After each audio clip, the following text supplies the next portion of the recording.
Hot Springs Village Inside Out is a closer look at the greatness of Hot Springs Village, Arkansas and the surrounding areas. People, places, experiences.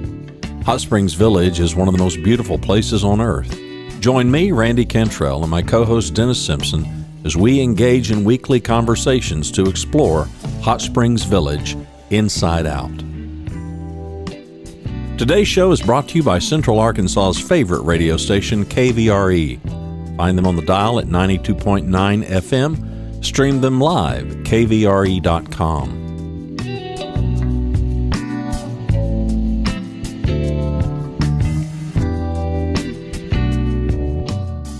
Today's show is brought to you by RE/MAX of Hot Springs Village.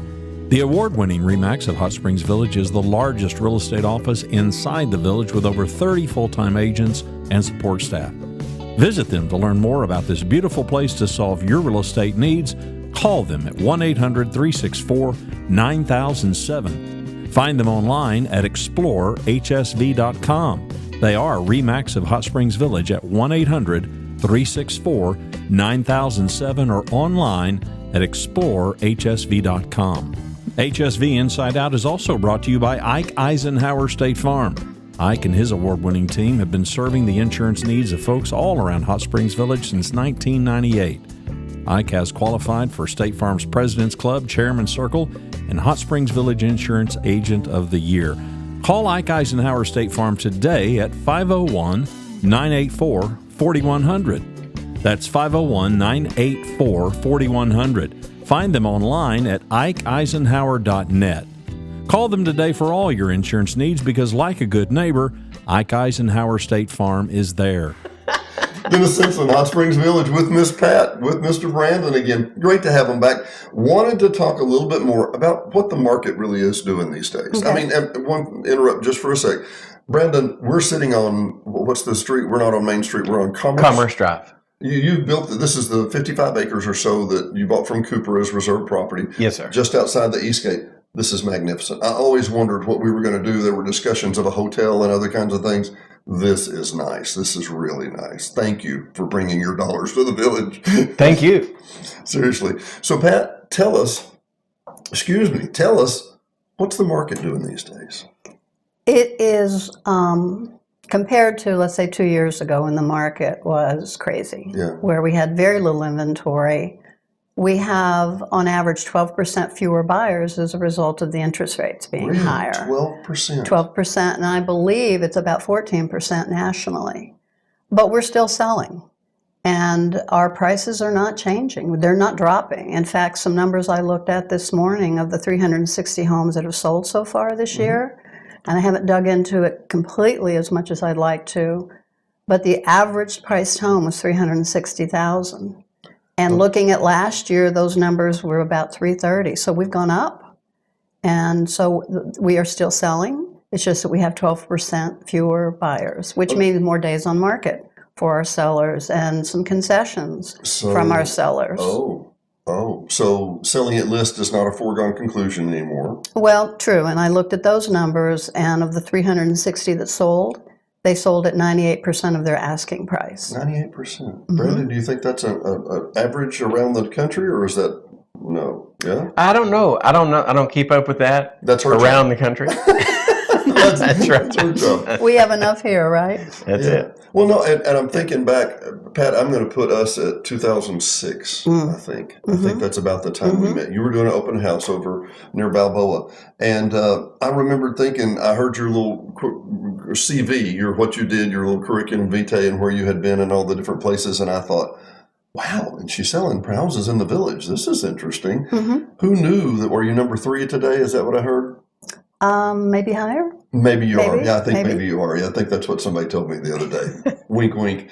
That said, working with Mr. Brandon, y'all went through, how many homes were in Ciega? And Ciega's right across from Trademark Realty. There was 20. 20. And you bought these in block from the POA. Yes. And these were, I thought, overall, were those pretty flat lots? Relative. There was some work on several of them, but it was a pretty good average. Good mix. But I'm guessing, to be able to take let's face it, block off the main road, adjacent to the walking trails, flat, vacant, nothing there home, and buy nearly all of the lots, Right. and be able to build every one of them. You know, you have a plumber that says, well, I don't have this part. We'll go across the street and finish the job over there, and then we'll go get some more of these. Is that how that worked? It is somewhat more efficient because everything's close together there. Right. So that was one of the projects that we had during that time, and we still kept our custom home building at about the same levels before, and spec homes other places in the village about the same levels before. Now, were most of the ones in Ciega, were those specs? Those were, About half, at least. probably 50-50. Right.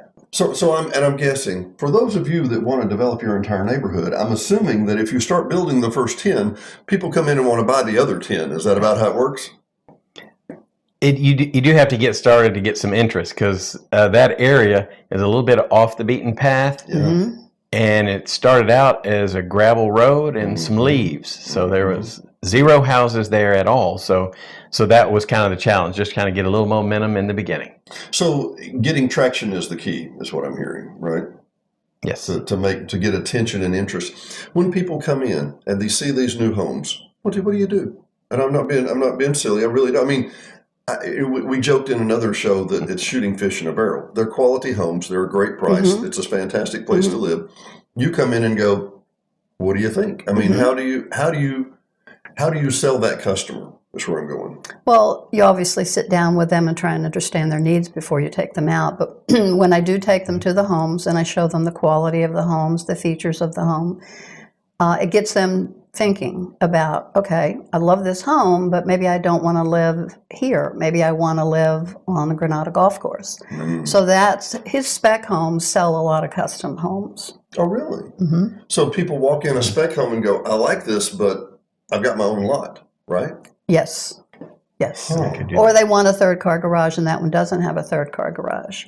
So it depends, but we sell the specs, but often we get custom homes. So we joked the other day. I called and said, "What are you doing?" And you were like, "Well, I'm getting ready to go to a listing a listing meeting." And I said, "That's good news." And she said, "Especially in this market." Yes. I like being a listing agent. It's great. Because tell why. Working with clients and helping them sell their home. I have a really nice program, marketing program, and getting it from where we need to be show ready. And working with the client from just to get it sold. I love the shows where the TV shows where they'll stage a home. Yeah, absolutely, that's part of it. And they'll come in and stage the home. Right. And the owner goes, no, but I like that picture. And I always want to go, no, you're leaving. You won't be here. Yes, that won't be your picture. You're going. That just happened last week, Michael. Really? I had clients take things out, and they said, there's too much stuff gone.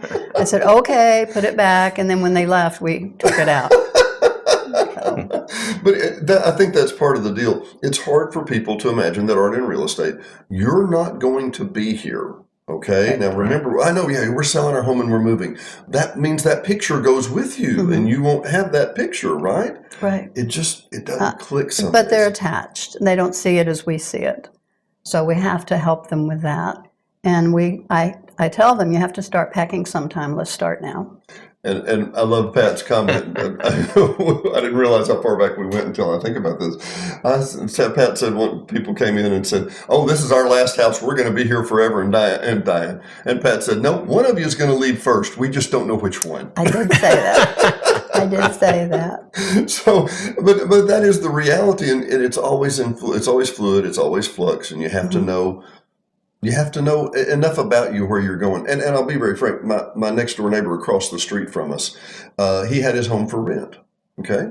And he had a little 4x6, 8x12, 8x10 sign in the window, 65 feet from the street. And I walked by one day and I said, is your place for rent? And he said, yeah. I said, do you really want to rent it? He's, oh yeah, sure. I said, why don't we put it on Facebook? Oh, that'd be a good idea. Yeah, we'll do that. And I said, well, what do you want? He said, how much? I said, well, do you allow pets? Oh, I hadn't thought about that. I said, does that price include the dues and the POA dues? Oh, I hadn't thought about that. I said, well, does it include utility? Well, let me think. And I'm like, it sounds good to say we're moving and selling. Right. But there's a million little discussions inside that. Absolutely. Right? Absolutely. What would you encourage people to do besides contact Pat Boulder at 501 425-0134. 0134, just like it says on the big sign out here on Highway 5, right? But thank you for that. But it is, you have to start the conversation. They don't realize what's involved. And that process of listing a home can take 6 months or more because there's so much to do before you get ready. My podcast partner, Randy, this really makes me go back kind of through him real quick. They had been in Bedford, Texas, just outside Dallas, 34, 35 years. And he said, we're moving, we're going to start moving, we're going to start doing this. And I'm like, okay. And he's independently employed, and then his wife worked for a medical company. And so he started packing up books. He took 200 boxes of books to the library, donated, gave away, put up signs that says free garage, whatever. He gave away. He did this for at least 4 or 5 months. And I barely kind of broke the question. I was like, have you talked to Rhonda about this? You know, is she getting rid of things at about the same rate? And he's like, no, but she's got different things. I'm like, she's working and you're at home doing this and cleaning out and purging and whatever. And he talked about how cathartic it felt to get that going, but that he thought this would be a few weeks, not 3 or 4 months. Right. And then it was like 5 or 6 trips back and forth to Dallas after the furniture's moved and everything. And now, those of you that are listening, Randy's having his knee scoped because after doing a major home move, that knee is not what it used to be. And my point being, when we're young, I've never been anything but younger. I've never been older yet. I've always been younger. And I think, oh yeah, I'm in good shape. I'll grab these boxes and I'll do this for the next 6 months. And wow. It's a lot of work. I didn't know the load that's going to take on me. It's a lot of work. What's the number one challenge you see for people relocating? Probably the move process, just everything the realization of everything they need to do. So that's where I come in and help them with contacts. I have great people that will help them through the process. It just occurred to me, you know what you and I do on a regular basis that helps us understand this process every day. Now, you obviously in real estate. Brandon, do you go to the estate sales anytime? I don't go to the estate sales anytime. You know, it's interesting. You're talking about people moving in from where and how do they do this thing. There's a great number of houses that are sold within the village. The average villager has about 2.4 residences while they're here. Really? So if you imagine it, somebody moves here, say they move from Dallas and they want to be on a lake. And so they build a bigger home, multi-level on a lake. A few years go by, there's a little bit of more maintenance than what they would have liked. They don't use the downstairs. Who knows what the situation is. Now they may want to be on an interior lot with some privacy, a little smaller. Somebody may be a single spouse now, widower, and something like that, and move to a smaller house there. So there's all sorts of trades and moves within the village. 2.4 moves per villager. Really? I had no idea. I had no idea. It's called churn. It's called what? Churn. And you realtors, you'll know all about it, right? Yes, we do. Well, the reason I ask about estate sales, number one, it's a great way to learn the village because they typically put them on lakes or golf courses or nice, they'll take, for what it's worth, people, when you go to an estate sale, many times the furniture and the things in there could be from other homes. It wasn't just this one home that was super packed. They bring it all together and they're going to have a big sale because it's a lot of doing. That said, when you go in, you know Dodie at Treasures and Teapots. Yes. We love Dodie. And Dodie puts this, I'm going to say this very tactfully, it's all just stuff, as I think the exact word she says. And you look at it and you go, come on, that's got nostalgia. This has got, it's just stuff at the end of the day. And you have to decide what stuff's important and what stuff's not, right? Yeah. Wow. And the kids don't want it. So you're going to make me tell that story. So I was at Malaga on the far west end. Went into a little bitty, Cooper used to build the little 1,400 square foot homes, the little 2-bedroom vacation homes, they called them or whatever. And I went in and there was a picture of the deceased or the former resident, wasn't deceased, but the former resident shaking hands with Eisenhower. Shaking hands with Eisenhower in his dress browns. And they had the dress browns right beside the photograph. Oh. And the kids didn't want it. And I was like, what ungrateful children. Oh my Lord. But all that to say, it is at the end of the day, it is just stuff. It's stuff. and you just have to decide what you want to keep and what you don't. Right. What would you what's the bargain du jour right now as we're second week of August? What would you tell people? You would say, hey, if somebody comes to the village and says, we're a couple, we're retiring, we're moving from Dallas, which seems to be where the world comes from today, or California, right? And you would tell them, what would you show them today? Well, I'd dig a little deeper and find out what their wants and needs are. Right. And then based on that, I'd look at our inventory and then take them to what I think is best in class in that category. Wow. I got to come back to Sassadon. Oh, and I want to go to Pacifica just for a second. Sassadon, I'm sorry, Ciega.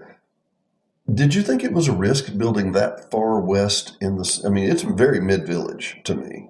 Is that what, I mean, and you knew that when you built there, right? Sure, absolutely. Yeah, it was mid-village. Most of the new construction is obviously oriented on the east end.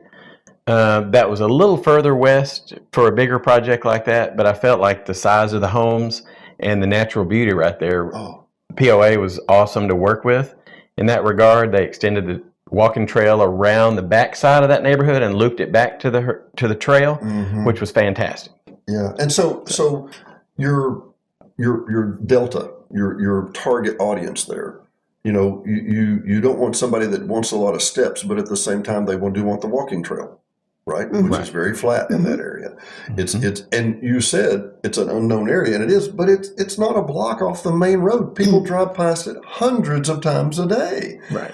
But easy access, any easy on, easy off. It's not too far to the east. It's not too far to the west.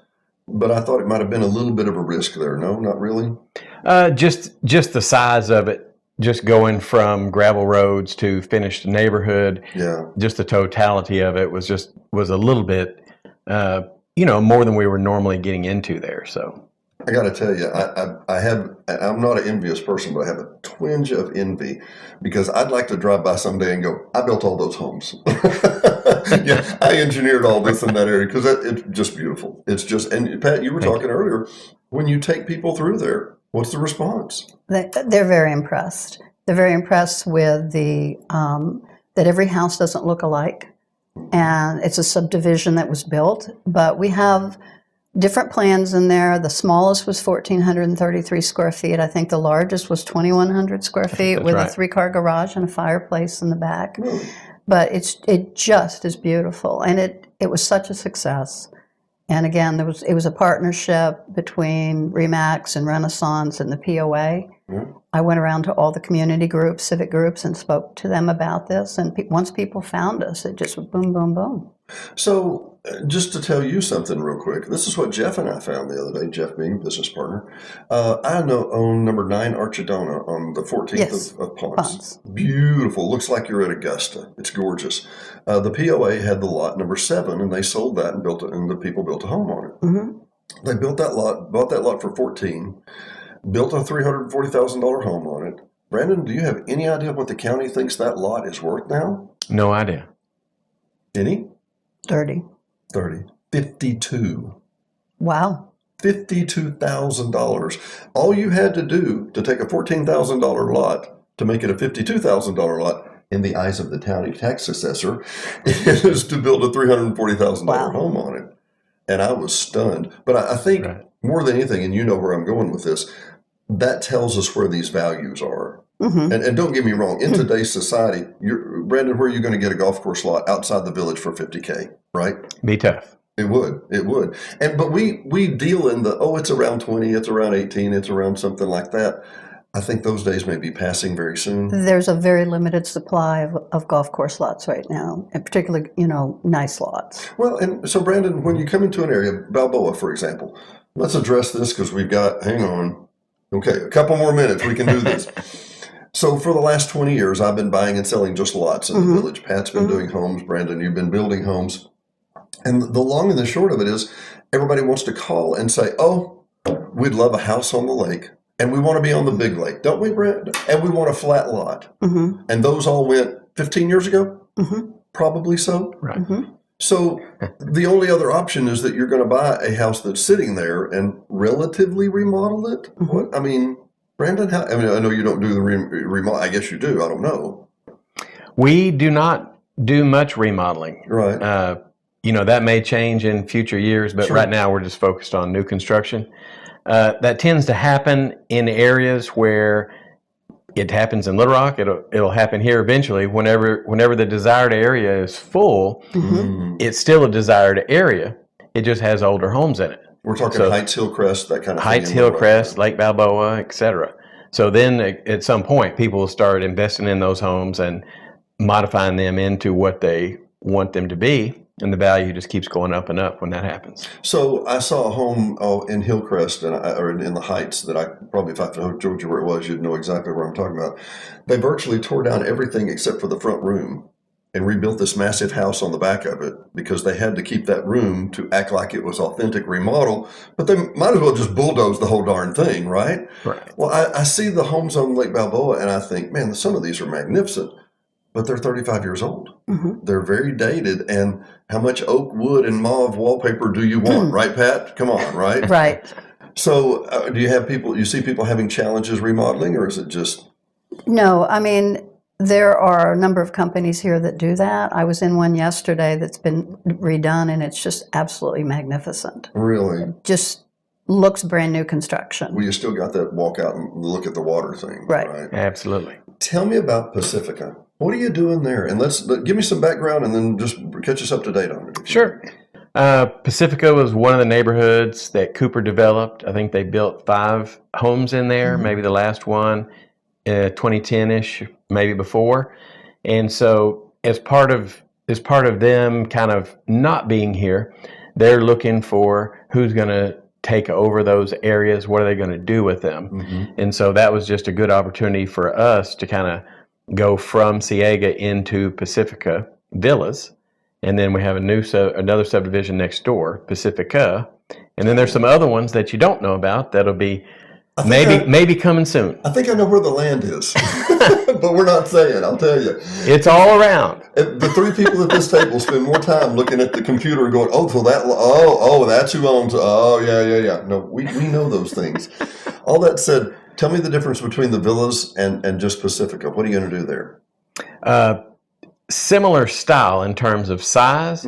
We may have some of those little bit smaller offerings. We've got a 1728 that's going to be one of the plans on Acambaro Place, right there in Pacifica, next door to Pacifica Villas. How many homes have you built, Brandon? I'm just curious. I've never asked you that. I actually don't know. More than 10. A lot. A lot. A lot. Yeah, a lot. Hundreds. Hundreds. Really? Yes. Okay, so, and we touched on this in the other show, and I've always wanted to ask this, and we have just a minute, if you don't mind.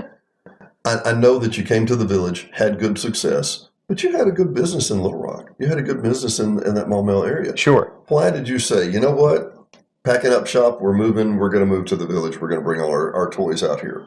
So, being a little bit analytical. Yeah, a little bit analytical. He's teasing here, isn't he, Pat? Yes. Looking at the data, 11,000 baby boomers retiring every day. Every day. Every day. They're moving somewhere. A good percentage of the lots are owned by individuals in the village, even though the POA has thousands. Right. So those individuals probably have a game plan for the future.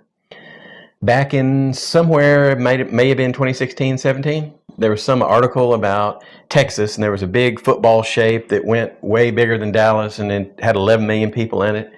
And that football shape's supposed to be 20 million people by 2030. The average growth rate was 6.something%, something like that. About half of my customers come from the football. So the football is just going to be twice as big. And so that led us to say, the village seems to be a great place. We should probably focus there and get those efficiencies that we're talking about, where we're close to everybody's job and that. The villagers in a rising interest rate, for the most part, are still able to purchase those homes. I think Pat said sales down 12% versus 14 on the nation or whatever. Right. But when they do get to that point of making that home decision, there's never an issue of whether or not they can close. Probably 40% pay cash, sold a bigger home elsewhere, and then moved to the village. So it was a natural spot for us. We're thankful to be able to be here. Well, and by comparison, and I'm not putting words in your mouth, but by comparison, pretty inexpensive land by comparison. And plenty of it to get to, right? Land-wise, yes. A lot more value there than there would be in Little Rock or wherever. Yeah. It kind of creeps up on you a little bit. We have higher cost of doing things here as far as permits and septic system, grinder tanks and all of that sort of thing. So that sort of evens out at the end of the day. Well, it's not lost on me that Tucker Omohandro, who was president of Cooper for many years, made note that the most productive, the most profitable by far and away is the concrete plant just outside the back here. It wasn't the golf, it wasn't the roads, it wasn't the homes, it was the concrete plant. Because the concrete plant, you had to have concrete no matter what you did, right? Right. Kind of a nonsense deal. Pat, any follow-ups? What would you tell people if they were watching this and wanted to move from Dallas? What would you tell them besides contact you? Oh, I was going to say call Pat Boyer at 501-425-0134. What was that number? 501-425-0134? Yes, sir. I'm just making sure I got that. Come visit the village. See if it's a fit for you, because it's not a fit for everybody. That's true. And so come find out what we're about. We've got a discovery tour package through the POA. I'm meeting with somebody at 2 o'clock today to do exactly that. They've heard about us, they've never been here, and they want to learn more. And so we're gonna talk. I never expect anybody to buy the first trip. I have had a few, but some do. But some do. But you need to see who we are, what we are, and if it's a match. So come see us. So if I haven't shared this with you before, Brandon, you'll appreciate this. I got a phone call one day from a guy named Brad Beaumont. Brad Beaumont works security at a winery in Southern California, and he said it's expensive. I'm not in a political mix that fits me. What's it like there? And he said, is it like you say on the podcast? I said, well, yeah. Why would I lie? I mean, it's just like I tell you. He's like, does it snow? I said, yeah. We get a good one about every 8 to 10 years, but yeah, it does snow occasionally. But it's gone. You have a gallon of milk, you're good. You can last it a couple of days, and it'll be above 32. And he joked. And the very next time I heard from him or saw him, there was a picture of him and his wife, and she's holding a puppy, and they're in the front of a Winnebago, and their worldly possessions are in the back of the Winnebago, and they're driving to Hot Springs Village, Arkansas. They have sold their house, and they're coming here to buy. And I said, don't you think you want to visit first? Don't you think? He has, you're going to love this. He bought a home on DeSoto Golf Course. He bought another home. He bought another home. He bought another home. All for what this, as he defines himself, working guy was doing in California. He bought his home and 3 other rent homes. This next week, the 19th couple from his hometown will be moving here. Wow. 19th couple. He's got 14 couples already here. I was literally walking out on the street one day. My neighbor down the street was working on his deck, and I said, well, how you doing? He said, yeah, I'm thinking about moving to a lake house over on Panada. Remember that 2.4 thing you talked about? And he hadn't been here very long at all. And I said, well, that's a great idea. I said, is this for sale? He said, yeah. My phone rings. It's Brad Beaumont. And Brad says, have you got anything for sale? I said, I'm not a realtor, Brad, but yes, I do. Come on. They bought that house later that week. As a rental? Yeah, as a rental. Well, they bought that house. They bought another one around the corner, and it's going to be 6 months till they move here, and they can't wait. Wow. So I think we have always thought, man, we're sitting on a gold mine here. And not a gold mine as much as a bird in the hand. This is, what we want: low stress, beautiful accommodations, nice people. Somebody asked me one day, what is it like to live in the village? I said, it's great. All the adults live there. It's wonderful. You should come. Anyway, Dennis Simpson, Hot Springs Village, Brandon Tedder, Miss Pat, 501-425-0134. You got it. I'm just making sure. We'll see you next time. Thank you. Thanks for watching and listening to Hot Springs Village Inside Out, a weekly podcast starring Hot Springs Village, Arkansas. Visit the website at hotspringsvillageinsideout.com.